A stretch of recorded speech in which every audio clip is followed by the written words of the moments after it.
Karena ngaji tidak hanya sekedar syariat, ngaji tidak hanya sekedar hakikat, dan ngaji tidak hanya sekedar ma'rifat, tapi gabungan dari semua itu, itulah pengajian yang sesungguhnya.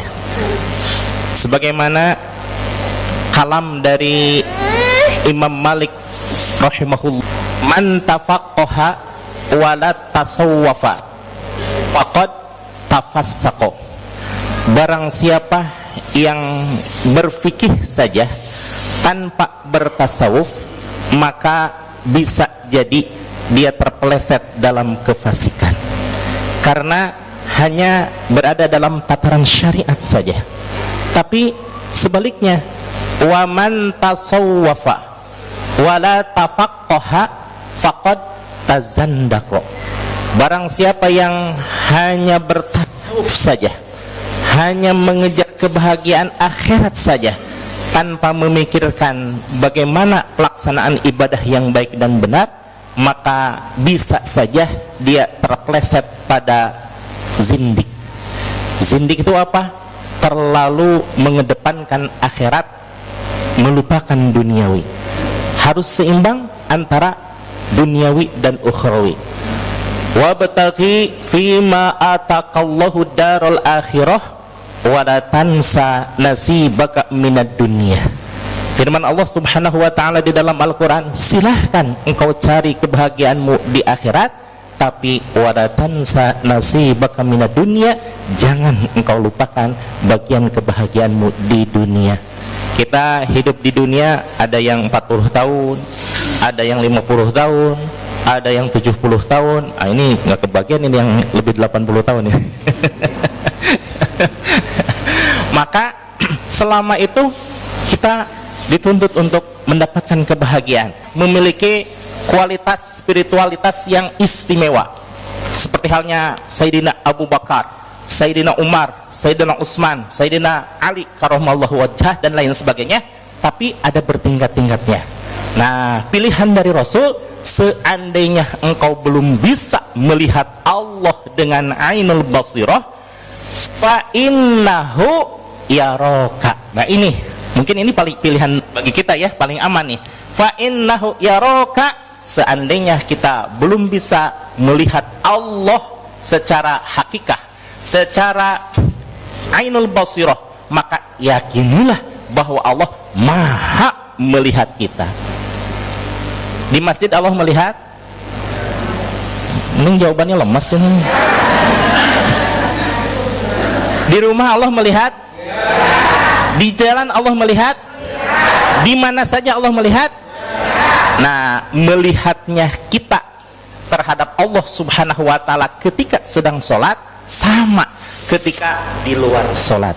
Itu yang namanya ihsan. Cuma guru kami ya, Pangresa Ajengan Zezen, kan kalau anta'budallaha ka'annaka tarahu fa innahu yaraka fa illam takun tarahu fa innahu yaraka, itu terlalu sulit untuk dijangkau oleh secara umum.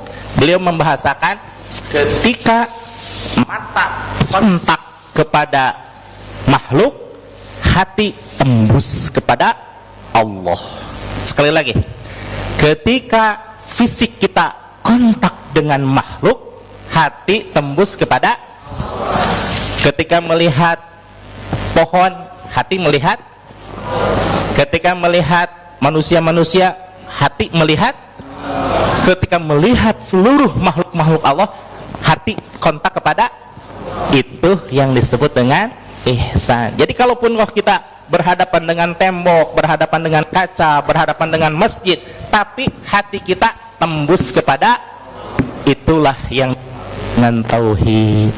Yang ketiga, di sini tasawuf peran penting. Ketika kita beribadah kepada Allah, hati kita ikhlas hanya untuk mengharapkan ridho dan rahmat Allah ya. Kalau seandainya beda ini Bapak, ini bujangan-bujangan nih, akbar ini segala macam ya. Kalau seandainya sholat, mungkin sebagaimana saya dulu rasakan ketika bujangan mau sholat, pas di pinggir ada mertua, bagaimana bacaan kita? Dilekoh-lekohnya, Allahu Akbar. Padahal nggak ada mertua, nggak ada siapa-siapa mah, sholatnya duduk-duduk aja gitu ya. Nah, itulah fungsinya gabungan antara 3 ilmu: fikih, tauhid, tasawuf. Bagaimana kaul para ulama? Hadhihi thalathu fardu ainin fa'rifan fa'mal biha tahsul najata wa'tila. Ketahuilah wahai para ikhwah bahwa ilmu yang 3 ini, ilmu apa itu?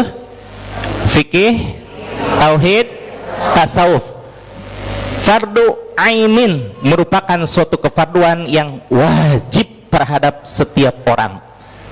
Fa'mal biha, maka amalkanlah, pelajarilah, kuasailah, amalkanlah, ikhlaskan dan istiqomah ketiga ilmu tersebut. Tahsul najata wa'tila, maka insya Allah akan mendapatkan kemaslahatan, akan mendapatkan kesuksesan, akan mendapatkan kejayaan fid dini wad dunya wal akhirah. Alhamdulillah ya. Jadi ketika seseorang sedang mengangkatkan tangan kemudian mengucapkan takbir Allahu Akbar, itu sedang mengamalkan ilmu apa? Fikih, tauhid, tasawuf. Oh, sekarang kok beda jawabannya? Alhamdulillah. Jadi insya Allah apapun yang kita laksanakan, apapun yang kita amalkan terkait dengan urusan agama maupun urusan duniawi, semata-mata itu adalah untuk mengamalkan ketiga ilmu tersebut. Insya Allah kalau Allahnya dilibatkan, kalau tujuannya ridho semata-mata, insya Allah akan hati kita akan senantiasa lembut, akan senantiasa menerima kebaikan dari Allah Subhanahu wa taala, dan pancaran hidayah Allah akan senantiasa kita dapatkan insya Allah.